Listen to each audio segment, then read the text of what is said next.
Now at 11, the grim reality of COVID-19. The family of an Oregon woman who died from the virus, sharing an important message about its seriousness. So I think that's the biggest way to honor her memory, is by trying to reach out to those who might not think it's a big deal anymore. Plus an update from North Mississippi as police look to clear the area of protesters protecting the so-called Red House. And COVID impacting the Pac-12. The rivalry football game between the Huskies and Ducks is called off tonight. This is KGW News at 11. Good evening. We begin tonight with some promising news about a coronavirus vaccine. Thank you for joining us. I'm Laurel Porter. And I'm Dan Haggerty. Today, a panel of experts recommended the FDA authorize Pfizer's vaccine for emergency use. The vote came after the committee spent all day poring over data, which shows the vaccine is up to 95% effective and safe. So, what are the next steps in rolling out this vaccine here in Oregon? Kaiser told us it expects 1,000 doses and could start to give them to healthcare workers a week from tomorrow. Legacy expects 2,000 doses and might begin injections as early as Wednesday. Pat Doris has more. This super cold freezer at Legacy Health will soon hold 2,000 doses of the first vaccine in America approved to prevent the coronavirus. That's Dr. Dominic Chan, the head of the vaccine program here. He said the freezers will keep the vials at minus 75 degrees Celsius. That's super cold, especially when you remember that 0 Celsius is 32 degrees Fahrenheit. The shipment could arrive over the weekend. We've gotten a shipment confirmation, so we are watching those shipment tracking, with pretty bated breath and excitement. Sort of like you've ordered it from Amazon. Absolutely. I wish it was that one day overnight Prime. These first vaccines will be for the healthcare workers, but with 13,000 people who work for Legacy Health, deciding who gets the first 2,000 doses is not an easy thing. Dr. Chan said the philosophy is guided by equity, not titles. The hospitals can't operate if we don't have the individuals that are keeping the hygiene between patients within a room. Our environmental services, our patients need to eat, so our dietary and food services have to be prioritized as well. Our lab services, the people that go and admit these patients and counsel these patients who bring the coffee up, they are just as equal in importance as our physicians and nurses. So it's a very, I just want to say it's a high priority for us to establish equity in our approach to who we vaccinate. After the FDA approval, another federal group of doctors will review the Pfizer vaccine, and so will a group of doctors in the western states. It could all happen very quickly, though. I asked Dr. Chan when the injections would begin. We are going to give ourselves a couple days to read the documents and read to the very syllable and sentence of all the final recommendations, just to make sure that all the operations that we have been standing up will be aligned and we won't be caught flat-footed with one small 1-degree pivot that the regulatory bodies have stated. So probably days, not weeks, but few days after. Okay, like Wednesday? Wednesday through Tuesday, something like that. It's starting to feel like the beginning of the end in the battle against COVID-19.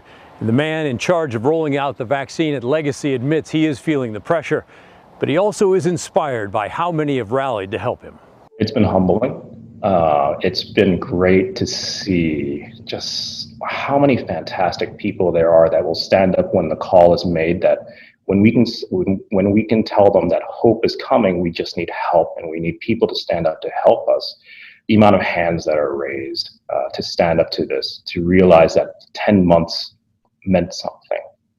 That's been one of the greatest joys of it. Several more batches of vaccine are expected to follow the first shipments. Pat Doris, KGW News. Now, I want to take a look at the latest coronavirus case numbers here in Oregon. Now, looking at the graph here on the right side, you can see the daily case numbers, and they continue to trend up. Today, the Oregon Health Authority reported more than 1,500 new cases. The total so far just this month is more than 14,000, and it's only day 10 at this point. We also learned that more than 13 more Oregonians have died, bringing the number of COVID deaths in the state to more than 1,100. And one of those Oregonians was a Milwaukee mother of 4. She passed away of COVID-19 on Sunday. Tonight, Catherine Cook spoke with her family. They're sharing a message which they hope will save lives. They say it's what their mom would have wanted them to do. I'm personally heartbroken. I would honestly say my mom was probably my best friend, and I miss her every day. It's been 4 days since 46-year-old Carola Montero died from COVID-19. She leaves behind a husband, 4 kids ages 11 to 23, and countless loved ones. None of them can imagine life without her, especially her brother. She was just beautiful in every way. Everyone that was lucky to meet her was able to find that out. After more than 20 years as a full-time mom, She went to every field trip, every club or every event that we ever joined, she would be there. Carola went back to work a year ago. She was on the environmental services team at Providence Portland Medical Center, which includes cleaning staff. She was really excited about it. You know, everyone at work loved her, and she was just very hardworking. Loved ones say Carola was always cautious regarding the pandemic, especially because she had diabetes. If she went out, she always wore a mask. She sanitized her hands, cleaned her hands. Even so, around November 20th, Carola and 4 other family members contracted COVID-19. They're still piecing together how. Everyone recovered except Carola. Last week, doctors discovered blood clots in her small intestine, limiting blood flow. Days later, she was gone. Another life lost to the pandemic. It's killing people. It doesn't matter if you're young, old, middle-aged. It affects everyone. I think that's the biggest way to honor her memory, is by trying to reach out to those who might not think it's a big deal anymore, and make sure that they are aware that it's a constant. It hasn't stopped. Carola's family started a GoFundMe account to help with mounting bills. My main goal is just to make sure that they're going to be okay without my mom. Though they say nothing can truly fill the void their mother leaves behind. I would honestly do anything to have her here. In a memo shared with employees, Providence Portland's chief executive said a review showed there's no reason to think this case presents any future risk of a workplace transmission.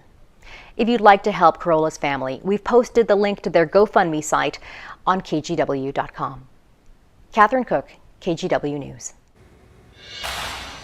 Now to the latest on the battle over the eviction in North Portland. Activists have been occupying a couple blocks of North Mississippi for the past few days, protecting what's become known at this point as the Red House. They're trying to stop an eviction of the Kinney family, a family of color who's lived in that home for decades. The Kinneys lost it in foreclosure 2 years ago and essentially have refused to leave. It's been a tense few days out there as police look to clear that property of both the family and the activists. One business in the neighborhood has actually closed over the fears that this clash with police is imminent. You know, my biggest concern is something takes a turn suddenly. If gas starts getting used, I mean, that's going to go right into our business as well as our neighbors. Tonight, for the first time, the developer who bought the home has released a statement saying in part, "We are very much open to listen to proposals that can de-escalate and prevent violence that would benefit the neighborhood and community." He also told the Oregonian his company would sell the house back to the Kinneys at a cost. We're going to continue to follow this story, of course, and you can find more background, and there is lots of background, and the latest updates as well on kgw.com. The closed down Greyhound station in Old Town has a new purpose. Today, it opened as a COVID-compliant winter shelter, offering 90 beds for those living on Portland streets. The shelter will be open 24 hours a day to men, women, couples, and their pets. It's not just a place for folks to be somewhere safe out of the cold, but it's a place for them to get a hand up into a place where they can get a place to live, some housing. The shelter is one of 3 open in the city this winter, offering a total of about 270 beds. The shelter at the Greyhound station will stay open through March. It will prioritize people already camping in the Old Town area. Reservations for a bed are required and can be made through transition projects. The big rivalry game between Oregon and Washington just isn't happening this year. The Pac-12 has canceled Saturday's game as the Huskies deal with positive COVID cases. They essentially don't have enough players since many of them are in isolation in accordance with the contact tracing protocols. So what does this mean for the season?